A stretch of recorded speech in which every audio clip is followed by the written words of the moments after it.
तेलंगाना कांग्रेस की नायब सदर नरेला शारदा ने इल्ज़ाम लगाया कि इख्तिदार से बेदखल होने की वजह से बीआरएस कायदीन बौखलाहट का शिकार हो चुके हैं। उन्होंने कहा कि कांग्रेस के इख्तिदार में आते ही बीआरएस कायदीन की नाजायज़ आमदनी बंद हो गई है।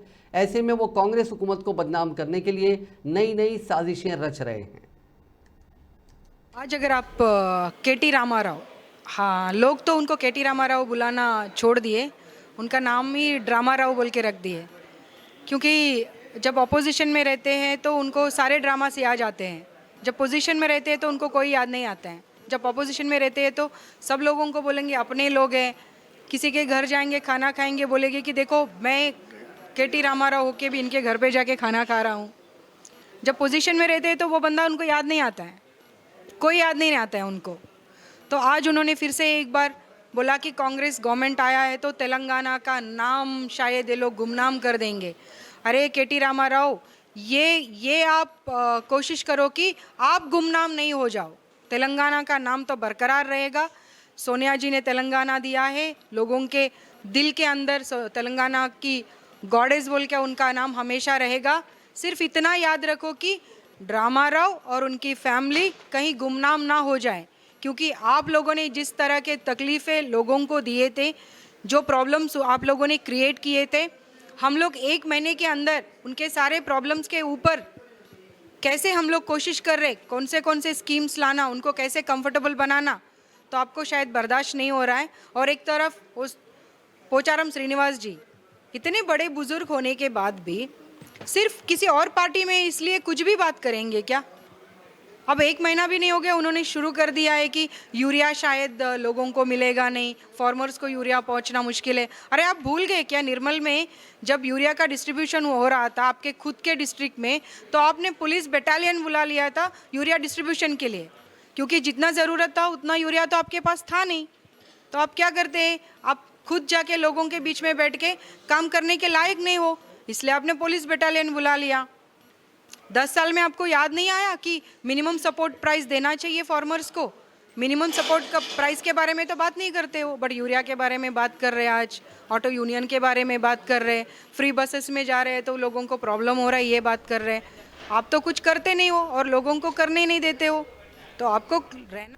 Telangana state road transport corporation के मैनेजिंग डायरेक्टर वीसी सजनार ने आज फिर एक मरतबा रियासत की खवातीन से अपील की है कि वो आरटीसी की बसों में मुफ्त सफ़र के लिए अपने साथ आधार या दूसरा कोई भी शनाख्ती कार्ड ओरिजिनल रखें। एक्स पर एक बयान जारी करते हुए सजनार ने कहा कि रियासती हुकूमत की जानिब से महालक्ष्मी स्कीम के तहत तेलंगाना की खवातीन के लिए बसों में मुफ्त सफ़र की सहूलत फराहम की गई है, लेकिन इस दौरान बाज़ औक़ात में देखा गया कि बाज़ खवातीन आधार कार्ड, इलेक्शन ID कार्ड या फिर दूसरा शनाख्ती कार्ड जो रियासती या मरकज़ी हुकूमत की जानिब से जारी किया गया है उसकी कॉपी या ज़िरॉक्स के साथ सफ़र कर रहे हैं, जिसकी वजह से कंडक्टर्स को टिकट जारी करने के मामले में काफ़ी दुश्वारियों का सामना करना पड़ रहा है। और बाज़ ख़वातीन स्मार्टफोन में पाए जाने वाले शनाख्ती कार्ड को दिखा रहे हैं जो गैर कारकर्द है। इसी तरह चंद ख़वातीन कलर ज़िरॉक्स भी पेश कर रहे हैं, जिससे मुफ्त सफ़र की सहूलत हासिल नहीं की जा सकती। उन्होंने ख़वातीन से अपील की कि वो अपने साथ आधार या कोई दूसरा भी ओरिजिनल कार्ड रखें। इसके अलावा ऐसा पैन कार्ड जिस पर रिहायशी पता दर्ज नहीं होता, उससे भी मुफ्त सफ़र की सहूलत हासिल नहीं की जा सकती। तेलंगाना के मफादात के तहफ़्फ़ुज़ के लिए पार्लियामेंट में बीआरएस की मुनासिब नुमाइंदगी को यकीनी बनाने पर जोर देते हुए पार्टी के कारगुजार सदर व साबिक़ वज़ीर केटी रामाराव ने पेश क़यासी की है कि आने वाले लोकसभा इंतखाबात में तेलंगाना में सैरुखी मुकाबला होगा। ये कहते हुए कि माजी में तेलंगाना के मफादात की चैम्पियन सिर्फ बीआरएस ही रही है, उन्होंने कहा कि मुस्तक़बिल में भी वही बरकरार रहेगी।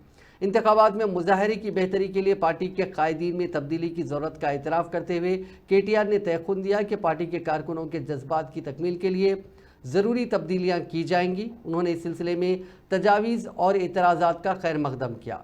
तेलंगाना भवन में हल्के लोकसभा निज़ामाबाद के बीआरएस कायदीन की तैयारी के अजलास से खिताब करते हुए उन्होंने इस यकीन का इजहार किया कि बीआरएस भारी अक्सरियत के साथ हल्के लोकसभा निज़ामाबाद से कामयाबी हासिल करेगी। उन्होंने निशानदही करते हुए कहा कि निज़ामाबाद पार्लिमानी हल्के के तहत असेंबली हलकों में हालिया इंतखाबात के दौरान डाले गए वोटों के मामले में पार्टी को सरकर्दा मकाम हासिल हुआ है। आने वाले लोकसभा इंतखाबात में अगर हम तेलंगाना के मफादात और तेलंगाना के अवाम की नुमाइंदगी के लिए जद्दोजहद करें तो हम हमारे मुजाहरे में बेहतरी पैदा कर सकते हैं। बीजेपी के रियासती सदर व मरकजी वजीर किशन रेड्डी ने कहा कि मुल्क भर में बीजेपी के लिए मुवाफिक माहौल है। नरेंद्र मोदी के खिलाफ कोई भी मुकाबले में नहीं है, इसलिए मोदी हुकूमत की तीसरी मियाद के लिए कामयाबी भी यकीनी है। उन्होंने आज पार्टी के दफ्तर में अजला, आदिलाबाद और हैदराबाद से ताल्लुक़ रखने वाले मुख्तलिफ सियासी जमातों के कायदीन की बीजेपी में शमूलियत के मौके पर मुनक़दा तकरीब से खिताब करते हुए कहा कि मुल्क की आवाम का ये मानना है कि मोदी की क़यादत में ही मुल्क की तरक्की मुमकिन है, इसीलिए तीसरी मरतबा मोदी हुकूमत कायम होने वाली है। మేము ఈరోజు మా ముందున్నటువంటి లక్ష్యం ఒకటే, ఈరోజు నరేంద్ర మోడీ గారు ప్రధానమంత్రి కాబోతున్నారు.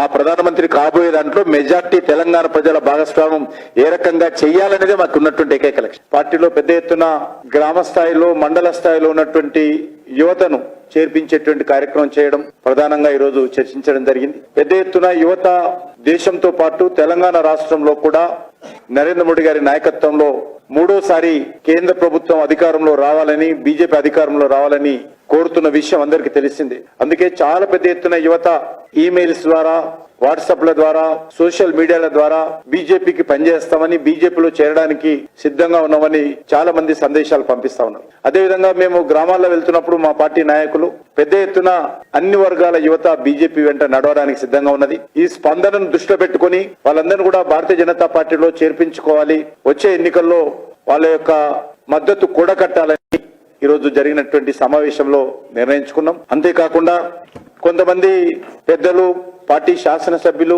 వీళ్ళందరినీ కూడా వివిధ పార్లమెంట్ నియోజకవర్గాలకు ఇన్ఛార్జీలుగా కూడా నియమించడం జరిగింది. మా పార్టీ శాసనసభ్యులు, రాష్ట్ర నాయకులతో కలిపి 17 మందిని ఈ రకంగా ఈ రోజు నిర్ణయించి బాధ్యతలు ఇవ్వడం జరిగింది.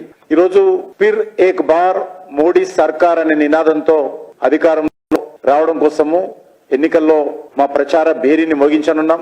సంక్రాంతి తర్వాత ఈ యొక్క ఎన్నికల ప్రచార కార్యక్రమానికి జాతీయ స్థాయిలో శ్రీకారం చుడతారు. తెలంగాణలో కూడా పూర్తి స్థాయిలో శక్తిని కేంద్రీకరిస్తాం. మెజార్టీ స్థానాలలో బీజేపీ గెలవనున్నది. तेलंगाना बीजेपी ने आने वाले लोकसभा इंतखाबात के पेश नज़र इंचार्जेस का ऐलान किया है। इन इंचार्जेस को मुख्तलिफ हलकों की जिम्मेदारी मरकजी वजीर व तेलंगाना बीजेपी के सदर किशन रेड्डी ने दी है। हैदराबाद का इंचार्ज गोशा महल के रुकन असेंबली राजा सिंह को बनाया गया है। सिकंदराबाद का इंचार्ज डॉक्टर के लक्ष्मण, निज़ामाबाद का इंचार्ज महेश्वर रेड्डी, चेवल्ला के लिए वेंकट नारायण रेड्डी, ऐसे ही दीगर लोकसभा हलकों के लिए इंचार्जेस का ऐलान किया गया। अखिल भारतीय विद्यार्थी परिषद के कारकुनों ने आज प्रोफेसर जयशंकर एग्रीकल्चर यूनिवर्सिटी के वाइस चांसलर के चेंबर के पास धरना दिया। उनका मुतालबा था कि जियो 55 को फौरी तौर पर मनसूख किया जाए।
शहर हैदराबाद की कुलहीन सनती नुमाइश को देखने के लिए आने वालों की तादाद में इजाफा होता जा रहा है। इतवार होने के सबब गुज़िश्ता रोज़ अवाम की बड़ी तादाद नुमाइश पहुंची। नुमाइश जिसका इफ्तिताह 1 जनवरी को वज़ीर आला रेवंत रेड्डी ने किया था, उसके आगाज़ के पहले इतवार होने के सबब कई ख़ानदान नुमाइश पहुंचकर लुत्फ़अंदोज़ हुए, जिन्होंने ख़रीदारी भी की। अवाम का मानना है कि चूँकि नुमाइश के इब्तिदाई दिन है, इसीलिए स्टॉल्स की बड़ी तादाद नहीं लगाई गई है। आम दिनों के बनिस्बत इतवार को नुमाइश में अवाम का हुजूम देखा जाता है। कई अफराद ने कहा कि वो पहली मरतबा नुमाइश आए हैं, तो बाज़ का कहना था कि वो हर साल नुमाइश आते हैं, जहाँ से वो ख़रीदारी भी करते हैं। भारत और सऊदी अरब ने 2024 के हज से मुतालिक बाहमी समझौते पर दस्तखत किए, जिसमें आज़मीन हज की फलाह बहबूद को फ़ौक़ियत दी गई है।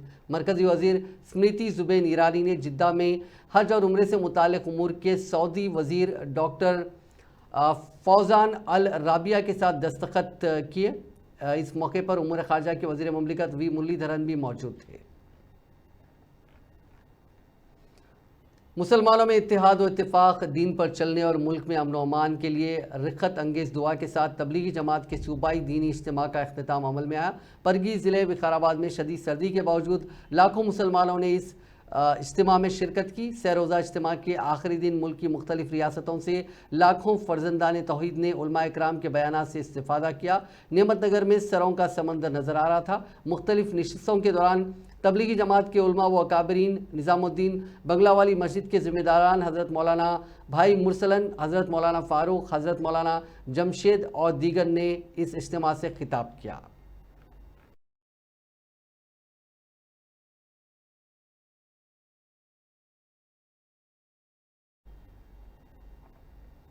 मुल्क में कोरोना के केसेस में इजाफा देखा जा रहा है। पिछले 24 घंटों के दौरान 650 नए केसेस सामने आए हैं।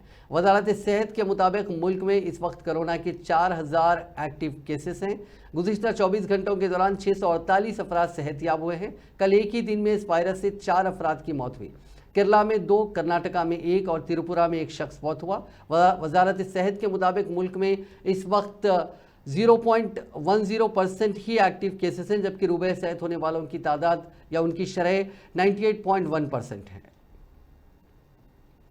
करीमनगर जिले के तिम्मापुर मंडल में वाक़ आबपाशी के दफ्तर में चोरी की वारदात पेश आई। चोरों ने इमारत में दाखिल होकर कंप्यूटर्स और अहम फाइल्स की चोरी कर ली। इतवार होने के सबब दफ्तर में कोई भी मौजूद नहीं था। जब नाइट ड्यूटी के लिए शाम में वॉचमैन दफ्तर पहुंचा तो उसने देखा कि कुफल टूटा हुआ है और कंप्यूटर्स के साथ साथ अहम फाइल्स गायब हैं। उसने फौरी तौर पर इस बात की इत्तला महकमा आबपाशी के अहदेदारों को दी, जिन्होंने वहां पहुंचकर सूरत हाल का जायजा लिया और पुलिस को चौकस किया, जिसके बाद पुलिस वहां पहुंची। पुलिस ने दफ्तर की इमारत का मुआयना किया। पुलिस को पता चला कि दफ्तर में लगाए गए सीसीटीवी कैमरे काम नहीं कर रहे हैं। पुलिस ने बताया कि चोरों ने 5 कंप्यूटर्स के बशमूल वाईफाई, कलेक्टिंग डाटा और फर्नीचर की चोरी की है। पुलिस ने इस सिलसिले में एक केस दर्ज करके तहकीकात का आगाज़ कर दिया। मसरूका कंप्यूटर्स में ज़िले के अहम आबपाशी प्रोजेक्ट्स की तफसीलात थी। दफ्तर में सीसीटीवी कैमरे काम नहीं कर रहे थे। दफ्तर सुपरिटेंडेंट NG रेड्डी के मुताबिक आबपाशी से मुतालिक अहम data बशमूल Maneru river front project का डेटा मसरूका कंप्यूटर्स में था। टमाटर के ट्रे में छुपाकर गांजे की मुंतकली की कोशिश को पुलिस ने नाकाम बनाते हुए बैन रियासती टोली के 4 अरकान को गिरफ्तार करते हुए उनके कब्जे से 168 पैकेट्स पर मुश्तमिल 336 किलोग्राम गांजा जब्त कर लिया। इसकी मालियत कमोबेश 84 लाख रुपए बताई गई है। इसके अलावा एक DCM वैन और 4 सेलफोन्स भी जब्त किए गए। जिला SP नलगुंडा चंदना दीप्ति ने मीडिया को बताया कि पुलिस को मिली खुफिया इत्तलात पर आंध्र प्रदेश से बराहे सागर महाराष्ट्र जाने वाली DCM वैन को रोका गया। पुलिस ने इस बात को पाया कि गांजे को टमाटर के ट्रे में छुपाकर मुंतकिल किया जा रहा था। हैदराबाद के बंदलागुड़ा पुलिस स्टेशन के हुदूद में एक खातून की इज्तिमाई असमत रेजी का वाकया पेश आया। रियासत तेलंगाना सूर्यापेट से ताल्लुक़ रखने वाली एक शादीशुदा खातून घरेलू झगड़ों के बाद कल रात बस के जरिए हैदराबाद पहुंची। इमलीवन बस डिपो के पास वो सड़क से गुजर रही थी कि 2 मोटरसाइकिल सवार अफराद उसके पास पहुंचे और उन्होंने मदद के बहाने उसे ज़बरदस्ती मोटरसाइकिल पर सवार कर लिया। बादअज़ा मुलजिमीन खातून को बंदलागुड़ा इलाके के गोदाम में ले गए, जहां उसके साथ इज्तिमाई असमत रेजी की गई। उनके चुंगल से बच निकलने के बाद खातून ने इस सिलसिले में पुलिस स्टेशन में शिकायत दर्ज करवाई। पुलिस ने केस दर्ज करके छानबीन शुरू कर दी।